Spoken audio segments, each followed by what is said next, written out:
live. Check, check, check, check, check. Wait, I wanted that on. We live? Looks like we're live. One viewer. Does that include me? Why is my top of my head cut off? There we go.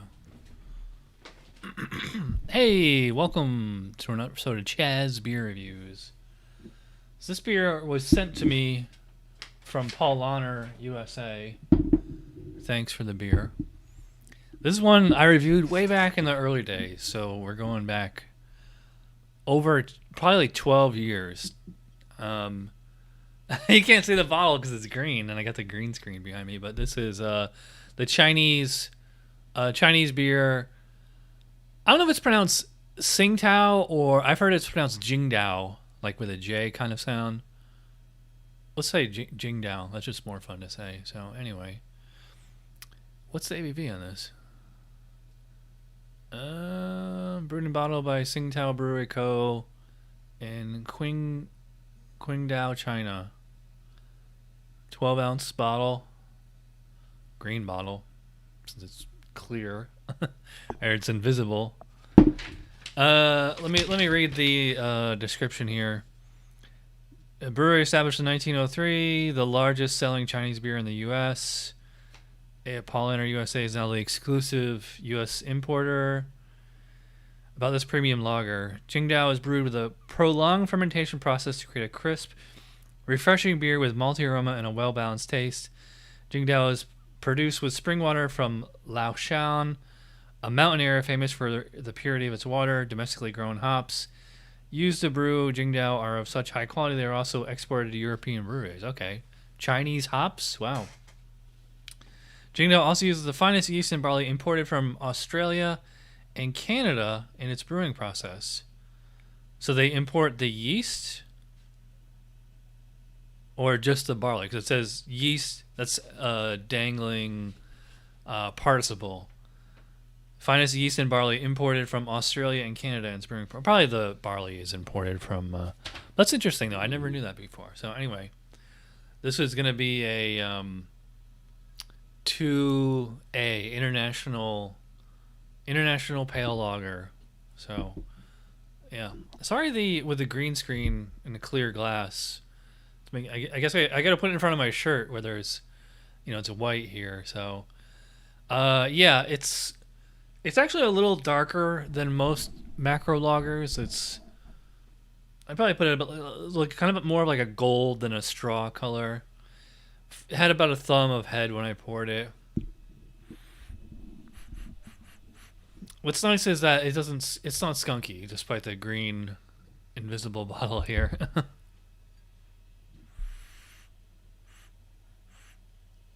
I'm having trouble pulling anything really specific out of here, though. So it definitely doesn't smell like a Budweiser or any kind of American adjunct lager. In fact, this might be an all malt beer. They didn't mention rice or corn on here. I mean, you think if it was made in China that they'd probably cut it with rice, but it doesn't mention it. Oh, it's 4.7 ABV, 19 IBUs. Okay, so if there's adjuncts, I'm not picking it out of the aroma. And as far as, I'm not really getting any specific hops either. It just smells like a pretty generic lager, a pretty inoffensive lager, I guess we should say. So anyway, let me get myself, there we go. I'm not sure how they say cheers in Chinese, so cheers.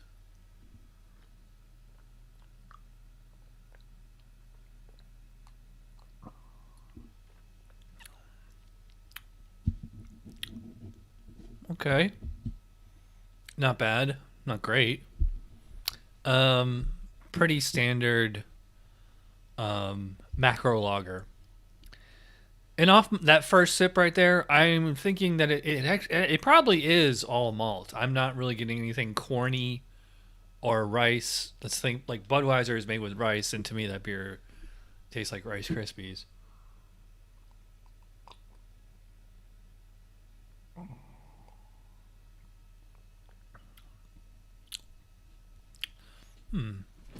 It's nice that like now that my palate's like really refined, I can drink mainstream macro beers like this and actually like get those subtle flavors. So I actually do get the hops towards the end there, but you know the majority of the palate is just this kind of generic, you know, kind of pale maltiness.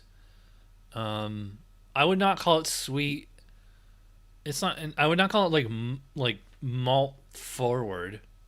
Well, I mean, as far as balance goes, I mean, it's a little bit more malty than hoppy, but um, it's not exactly a doppelbock.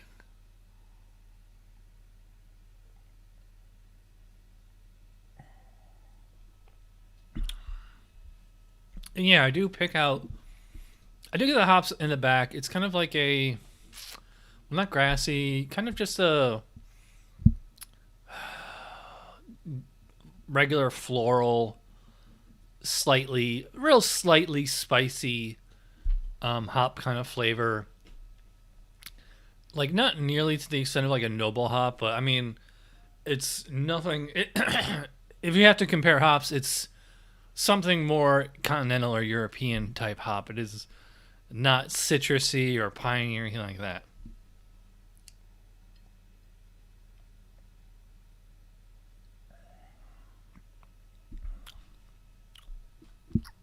There is something in the background there. I'm trying to put my finger on. It might be like a little bit of like a kind of like a corn syrupy flavor. Um, Otherwise, I mean, the fermentation's clean on here. I'm not getting any green apple or butter or anything like that. And you know, despite the green bottle, like I said, no skunkiness on here, which is nice. I think this probably came. It probably went straight to the from the brewery to the PR people to me, so it probably hasn't been in the sun too long, or you know maybe they're using like GMO hops that are you know don't skunk up. I know Miller Genuine Draft uses those. That's why if you get a bottle of Miller Genuine Draft, even though it's a clear bottle, it doesn't skunk up because they use some kind of you know genetically modified hops that don't skunk.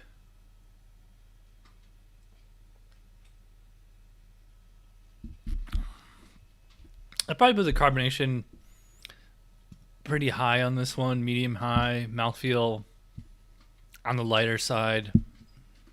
But it's not paper thin. It's not light, so I'd call it like medium light. Um, Pretty refreshing. Finish is very clean. Maybe just like a slight. I mean, it just has like a slight kind of generic lager aftertaste, but yeah, nothing as far as malt or hops linger or anything. I mean, it's a you know pretty standard, inoffensive. It's an easy drinking lager. It's just I would not call it a bad beer. It's kind of more boring than anything else. And this is probably like the best that I'm ever gonna have it because like you know I go to Chinese restaurants or even Japanese restaurants and they have this and like Sapporo and Kirin Ichiban. You know a lot of the big name you know Chinese Japanese lagers. So I mean I've had this beer.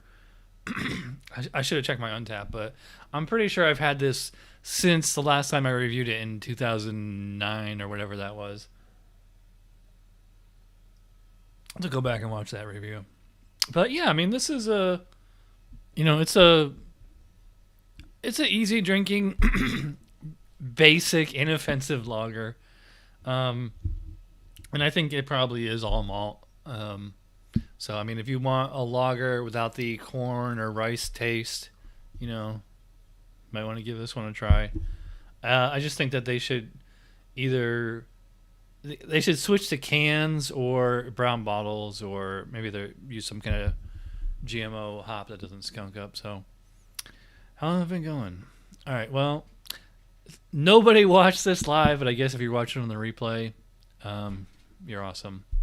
Thanks a lot. I will see you guys.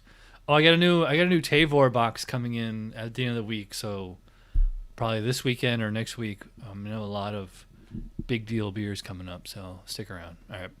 I'm rambling. Thanks for watching.